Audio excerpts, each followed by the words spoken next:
Hi everyone, this is meowmurai. Let's check out Llamasoft, the Jeff Minter story, running on PlayStation 5. Again, this is available on all platforms. You can get it on the Switch, Xbox, Steam, and this is another part of the Gold Master series.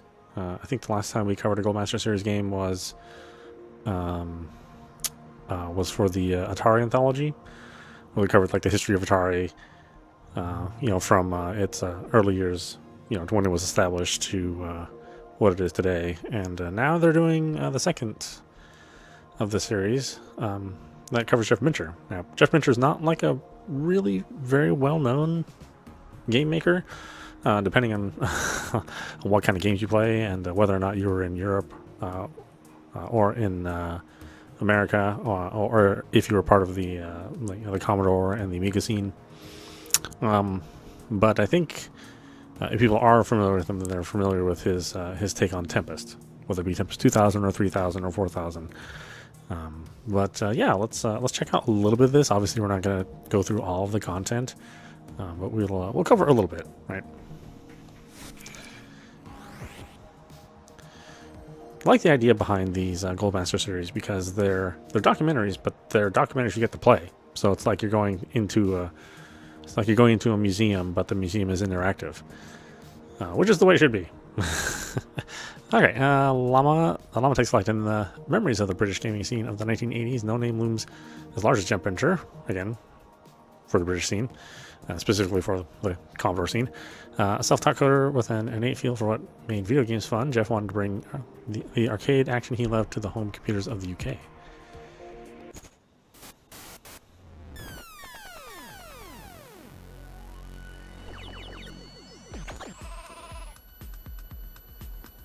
I can't think of Jeff Minter without the word legend in my head.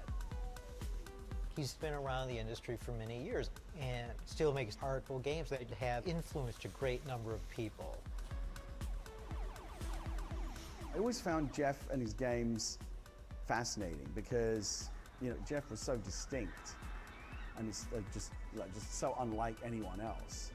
And he's one of the true originals, one of the true iconoclasts in gaming. There's no one else like him. If Jeff didn't exist, you'd have to invent him, right? Because someone has to be that guy. There aren't enough people like Jeff. He is in his things. What he makes is him. What makes Jeff stand out, and what for me was the whole point of the artistry when I was younger, was this notion that it's you in the thing. It is an extension of you. It is a part of you. It is part of your character, your personality. What he's making is stuff he makes out of love, and that's always been present in everything that he does. I think that's just one of the things that makes the games lovely, that makes the games are so integral to Jeff, and Jeff is so integral to the games. Obviously, I was a big fan of Jeff from the 80s. I think he was one of the main reasons I got a Commodore 64 after having a Spectrum. After seeing, I think, Sheep in Space and Revenge of the Mutant Camels, I thought, oh hello, this is interesting. It was this lifestyle, cultural choice that he'd made, which was so different to everyone else. Everyone else was just a company or a product, and Jeff was Jeff. He was in magazines talking about his life. He was talking about what interests him, what was different about the way he approached it. He was engaging with people directly, and Jeff was passionate about the art of making games, being himself, and if people like to pay him money to do that, fantastic. The way he dressed, it looked a bit rock starish and hippie-ish as well. He had long hair and a beard, and he dressed a bit like a hippie, I suppose. Which I could relate to, because in the 70s I grew my hair long. Well, we weren't called, well, we were known as hairies then. They always had those Peruvian jumpers and the animals in there, oh yeah. And the long hair and oh yeah, here he is. Here's the hippie.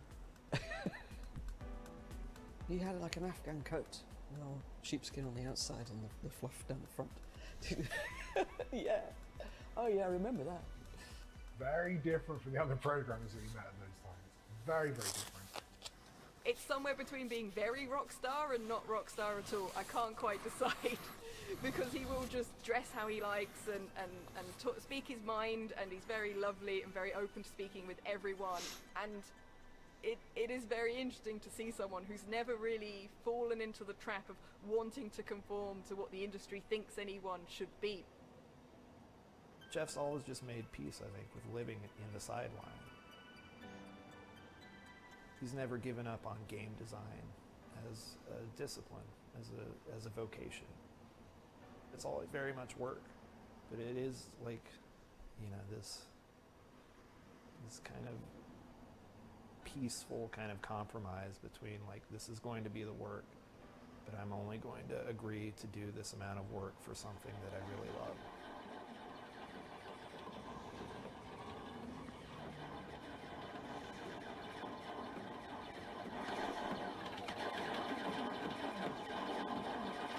Kind of a bit Tempest when we're going into a tube. I do like the tube shooters.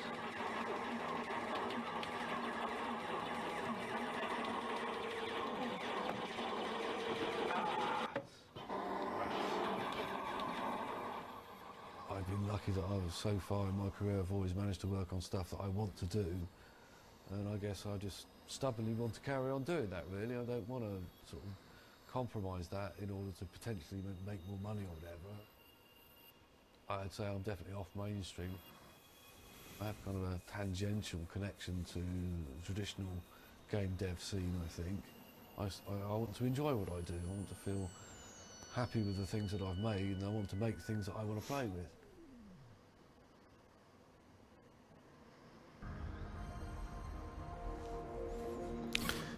Alright, I don't know if there's, I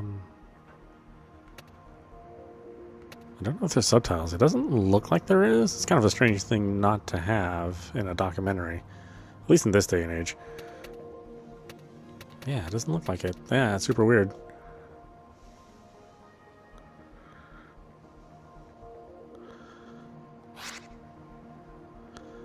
So we've got the early years, we've got the hairy years, Light Fantastic, and then Tempest. Let's get the gameography here. Got D-Flex, 3D, Centipede. Oh wow, unofficial take on the Centipede. Huh? Rocks, 3D Labyrinth. Oh, there's a ton of stuff here. Blitzkrieg, Defender, Ratman, Tracks, Super Deflex, Headbangers Heaven. Let's see, Micro Breakout, the Vic 20 version. Oh my god, the Vic 20. Turbo Flex, Space Zap, Abductor, Gridrunner, Andy's Attack, Attack of the Mutant Camels, Laser Zone, Matrix, Gridrunner 2, Hover Boover, Meta Llamas, Revenge of the Mutant Camels, Hellgate, Sheep in Space, Ancipital, Psychedelia, Mama Llama, Color Space. Oh, okay. I think I remember having that actually. Batalix,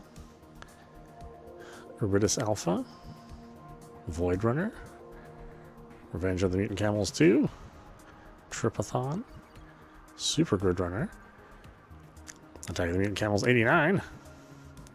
Oh, that's on the Connex? Oh my god, the Connex. I don't believe that ever came out. I mean, it says it didn't come out, so yeah. Interesting that he actually completed the game on that. Photon Storm. Yeah, see, I was more of an ST guy than an Amiga guy. At least back in these days.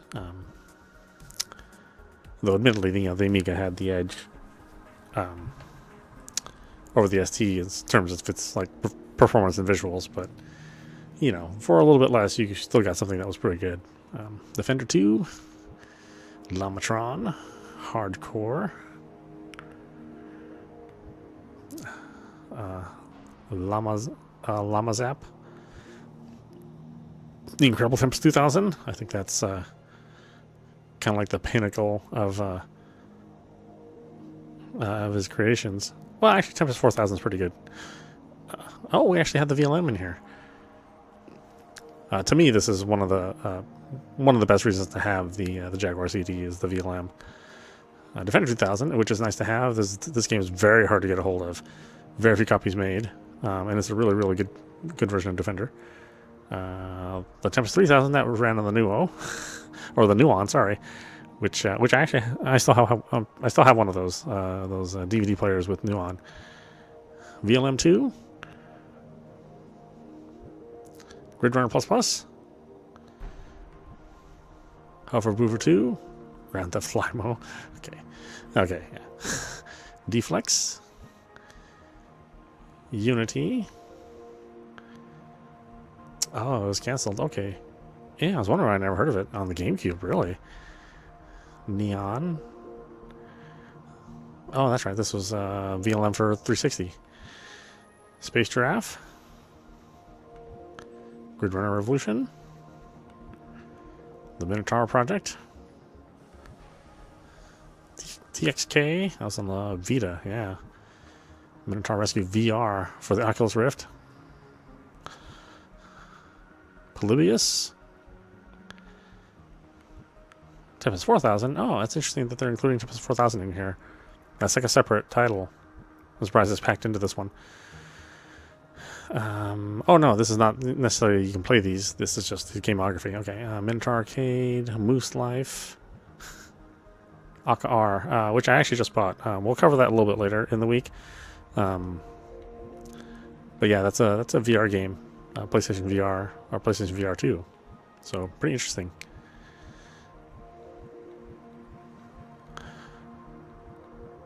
Yeah, it's too bad we don't get Defender 2000. That was some good stuff.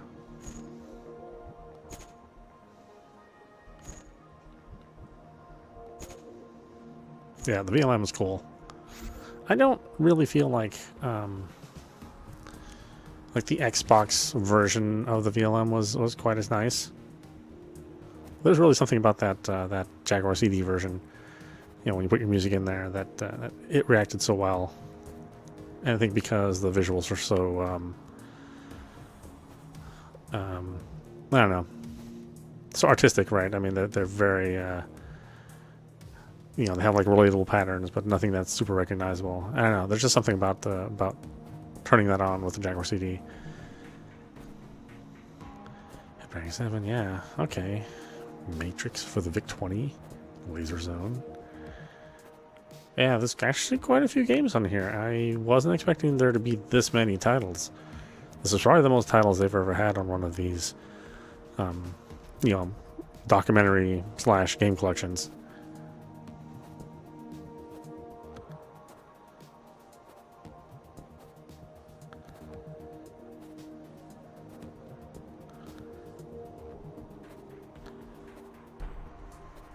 Okay, so we can play Tempest 2000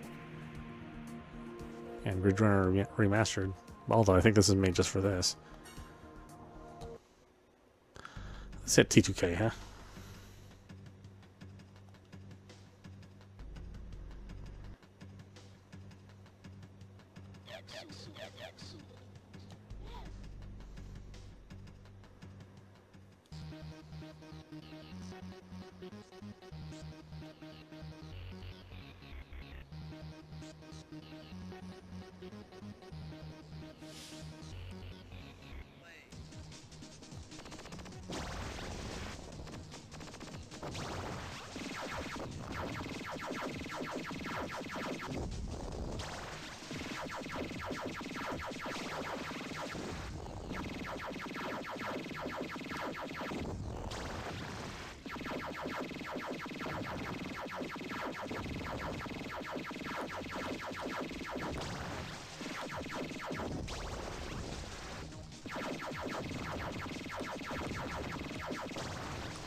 Of course, the effects seem tame compared to what he did with the subsequent sequels to Tempest.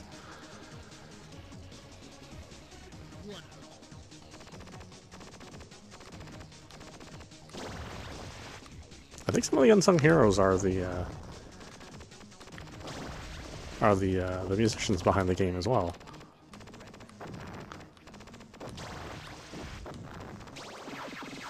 I think having such a strong soundtrack is what made what helped this game along too. Especially being on the cartridge format, there was never a CD version of this. They later released a CD soundtrack, but it was never paired with the game. Unless you want to count the PlayStation version, which I guess Jeff didn't have anything to do with.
Yeah, I mean, the animation is really, really clean.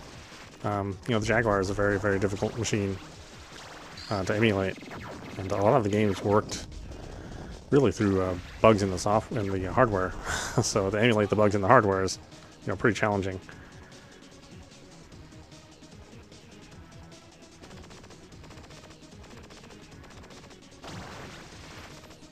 It was an architecture ahead of its time. Before we really thought of GPUs being, separate from their CPUs and operations needing to run, asymmetrically from their CPU tasks. So GPU tasks and CPU tasks, that just wasn't a thing back in these days. When the Jaguar was around. So, a lot of programmers that have a very, very hard time kind of getting to grips with the system. That's not a big deal now. Now that's very normal. But it certainly didn't help the Jaguar. That it was such a brand new idea. It was a new architecture, and so it was hard for a lot of developers to take advantage of it. There was no precedent for it.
I'm actually surprised there hasn't been a VR version of Tempest.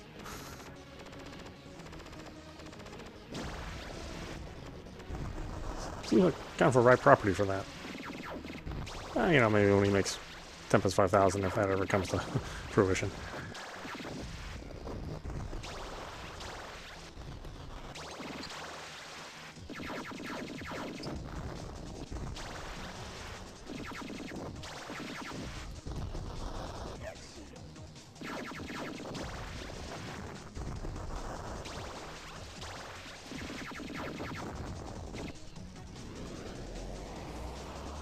It's interesting playing it upscaled like this, because the details are actually much more vivid in this version than, you know, the original Jaguar. I can see a little bit clearer, you know, when the objects are in the far distance than I could on the original system.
Doing horrible. I mean, the game was never an easy game.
Oh, of course.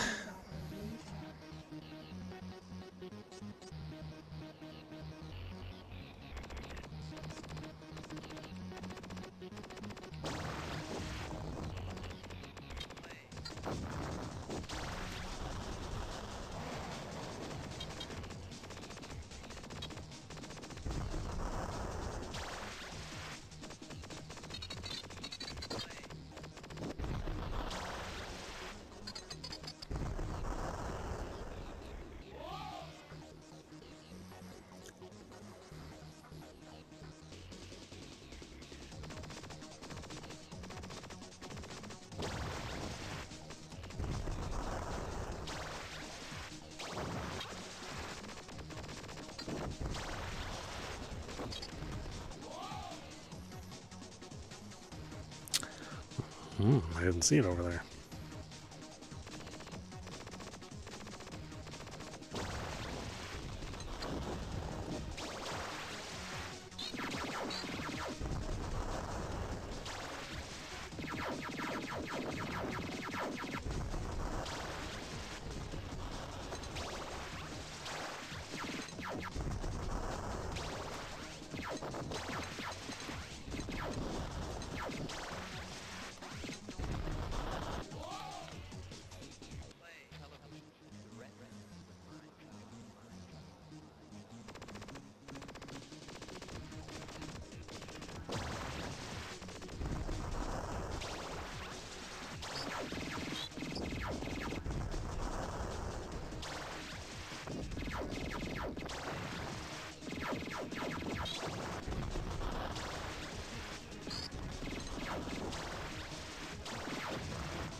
Yeah, great meaty sound effects. Again, for the rest of the Jaguar library, you know, it was never anything that was really that impressive.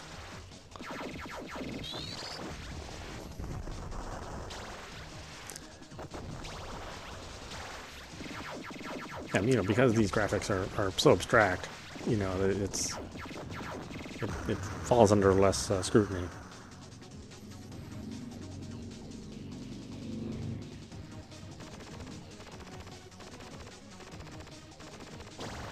You know, there's certainly an improvement over the original, you know, 1982 Tempest.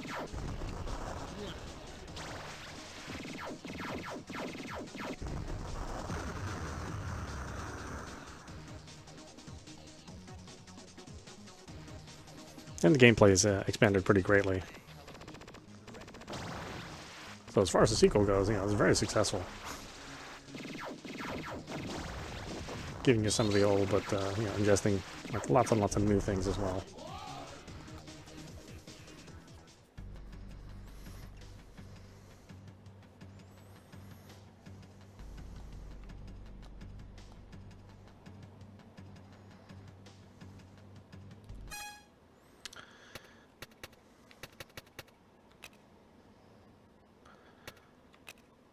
All right, we can turn the filters on and off. Okay, there's some good stuff in here.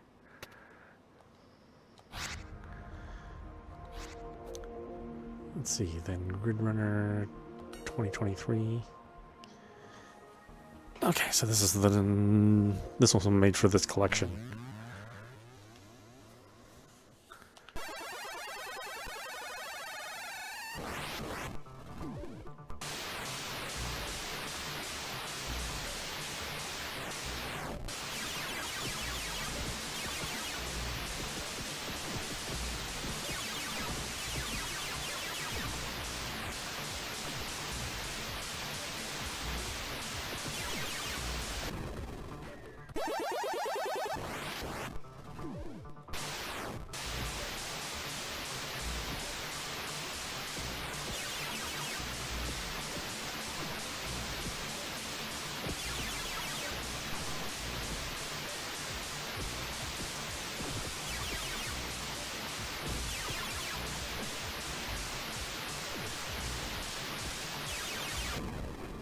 Ooh.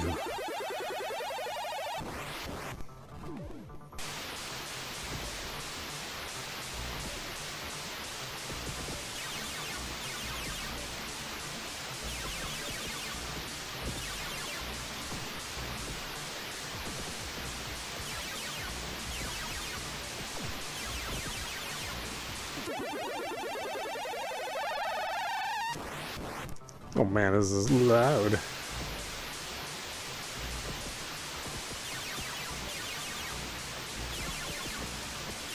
You see, it's a take on Centipede.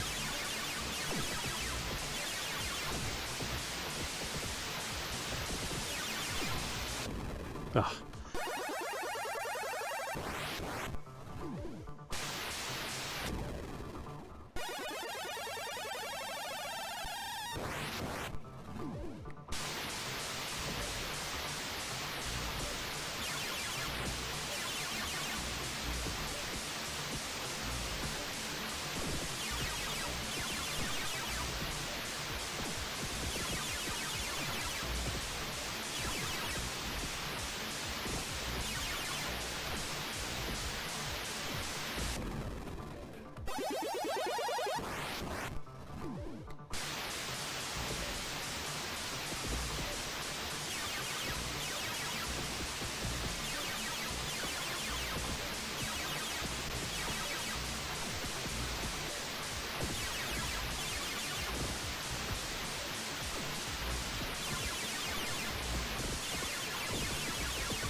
Hmm.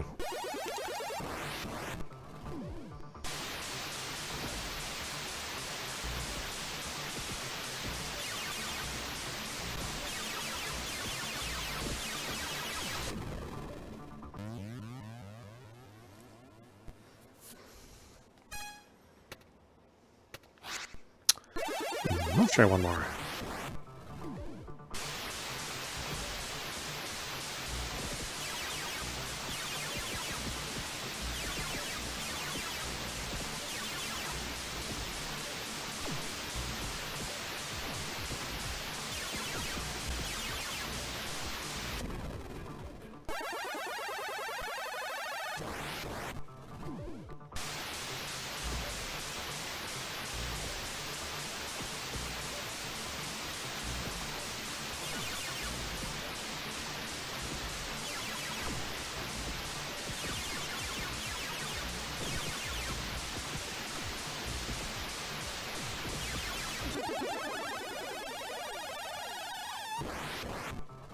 Yeah, I mean, it is very much in the spirit of the original game.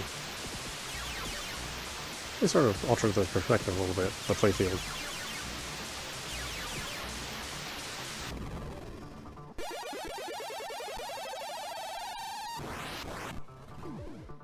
You know, not quite as great of a revolution from like Tempest to Tempest 2000, you know.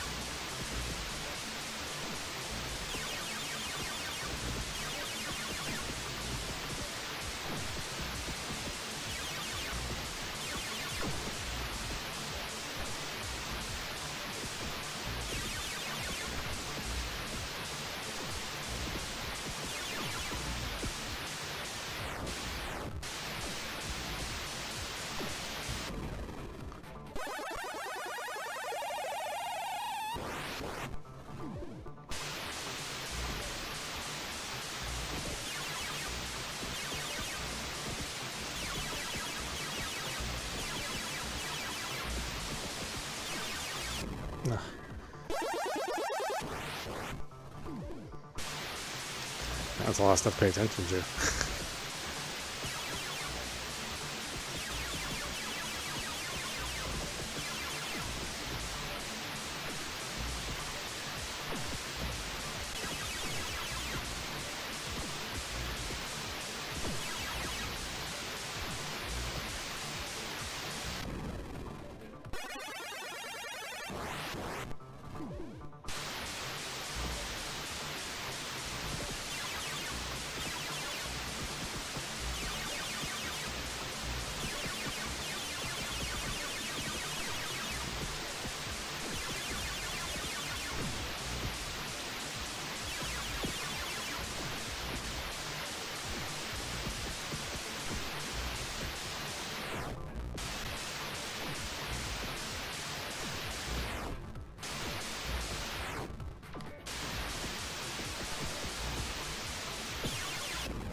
Ooh, boy. I'm not good at that game. It's fun, though. Let's see, Revenge of Mutant Camels. Which one? Atari ST, huh?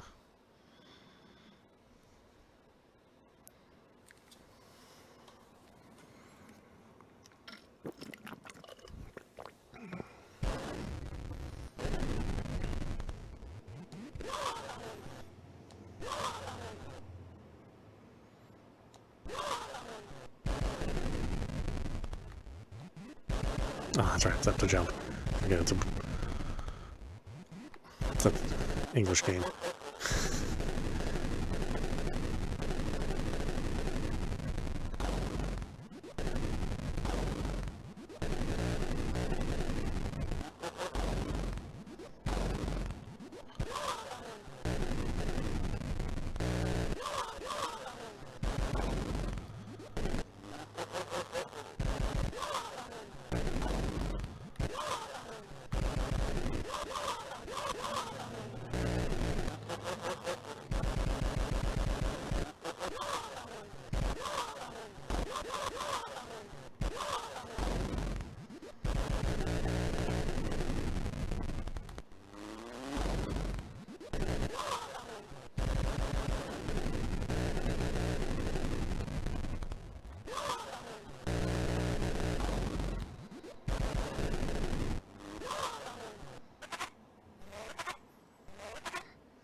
Ugh, I hate these slip controls. God, you get them so often.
Ew, it's so hard. It's just kind of hard to even figure out what's going on necessarily.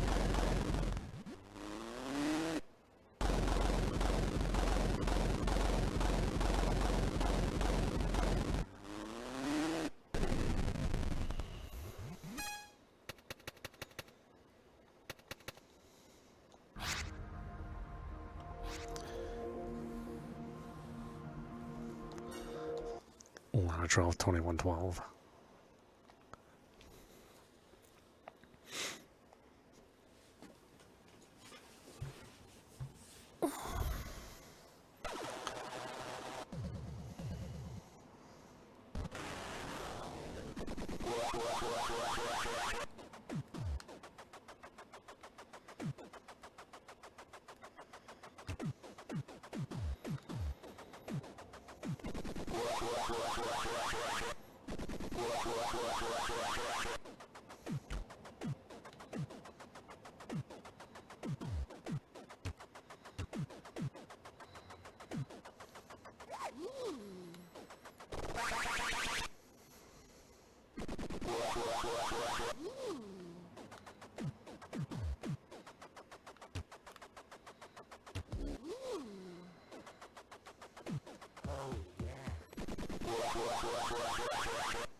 Yeah, boy, that's really tough. Mutant Camels 89.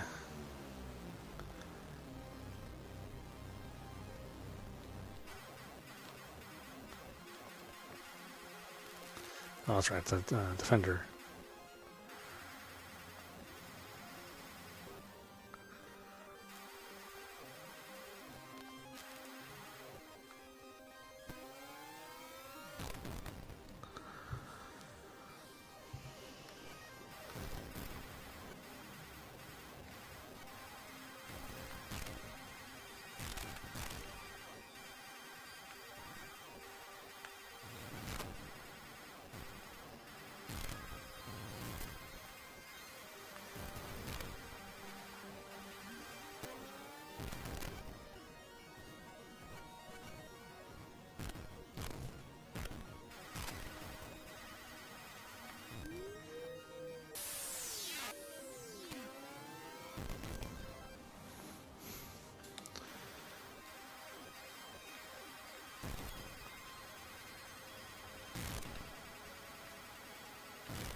No, I really can't go there.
think we kind of get the hang of it.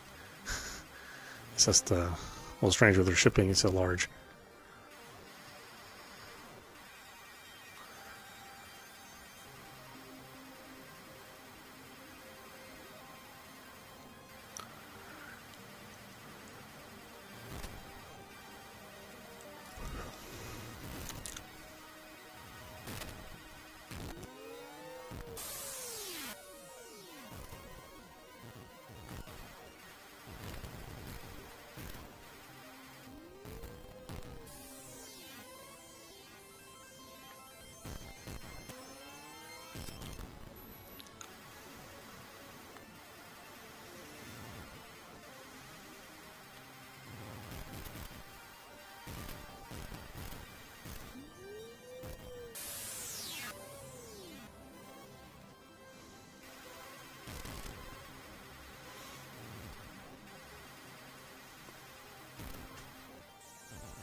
Alright, that's fun. Kind of a simple way. On the conics, huh? Kind of hard to believe.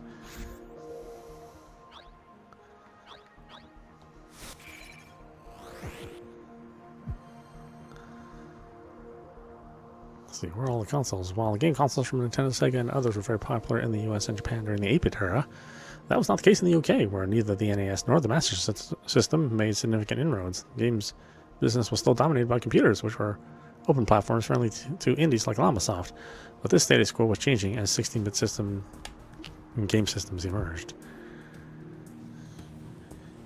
Andy's attack. That's the ST. Yeah, that's right. The conics. Gotta forget about that. Forget about that system, since it never really came to be. Yeah, the shareware era, the early 90s. Kind of early to mid 90s, really.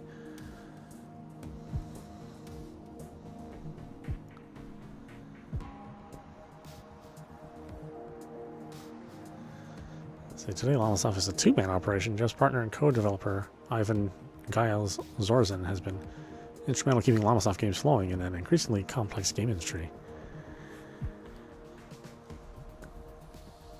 Let's see, Heart of Neon, the video features in these timelines were directed by Paul Doherty, who is currently producing a feature documentary about Jeff and Giles titled Heart of Neon. Yeah, let's take a little preview clip.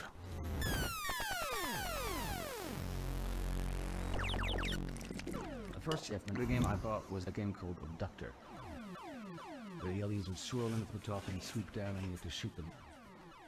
And it reminded me of the arcade games I would play when we were on vacation with the family at the beach, you know, like Space Invaders and Galaga and stuff like that.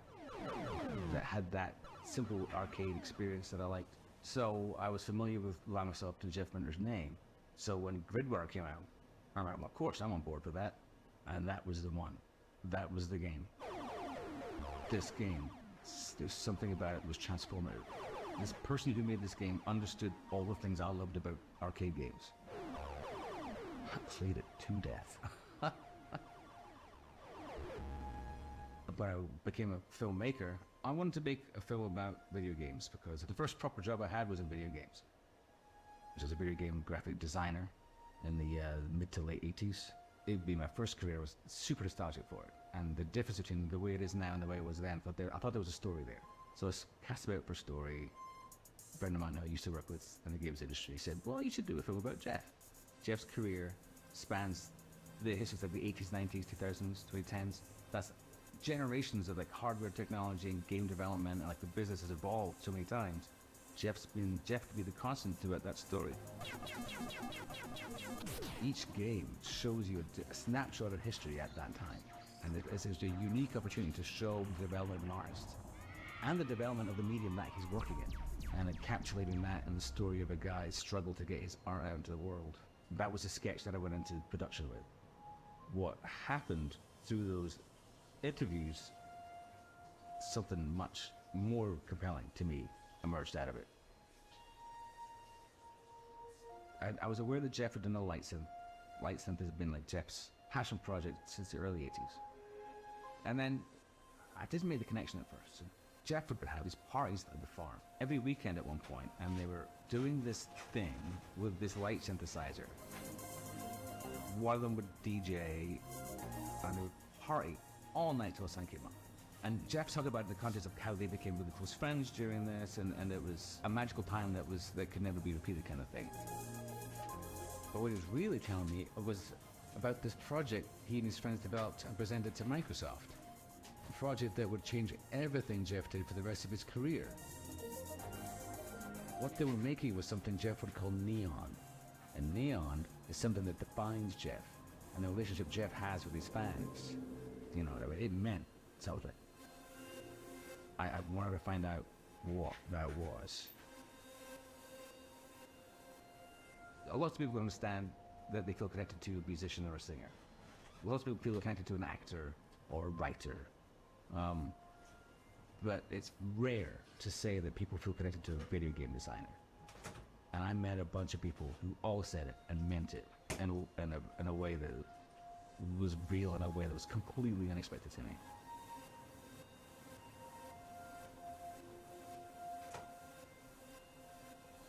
I think the story of Neon is a story about someone who never gave up. And I think we all need that.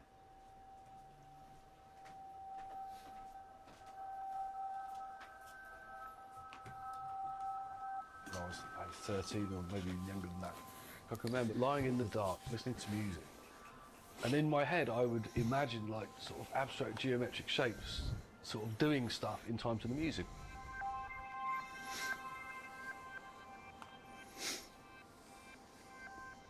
I was like 14 years old, sitting there daydreaming in my English class. You know, people daydream about being a rock star and playing the guitar on the stage. I was daydreaming about doing something I didn't quite know what, but with big screens with stuff happening on them and lights going off. It's just there as part of my imagination. It's a kind of voluntary synesthesia, maybe you'd call it. And I always wanted one day to make a machine that would let me somehow perform these things that I have in my head and put them out on a screen for other people to see. After I'd been doing video games for a while, I just thought, why don't I try making this light instrument? And that became this 4-player interactive light synth. And that could have been the start of something extraordinary. The main problem was that I could never sell it, because nobody knows they want it, and they won't know they want it until they've actually tried it. So in the end, the only way I've been able to develop the techniques is by bringing it into video games.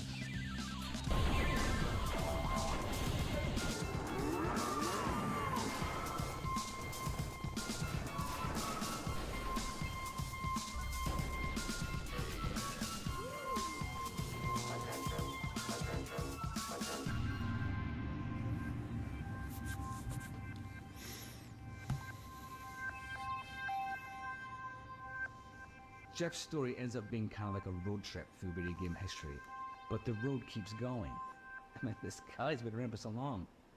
Aren't you curious to know why?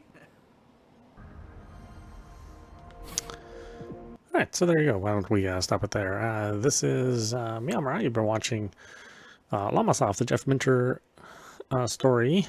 That's part of the Goldmaster series. That's presented by Digital Eclipse. Kind of some of the last and oldest game developers out there. Yeah, I mean, it's not so much of a game as much as it is a bit of a documentary with some playable games inside of it. So if you're curious about Jeff Minter, or if you don't know anything about Jeff Minter, then check it out. He's made some very, very interesting, very creative games. Anyway, I hope you enjoyed watching. I will see you at the next stream.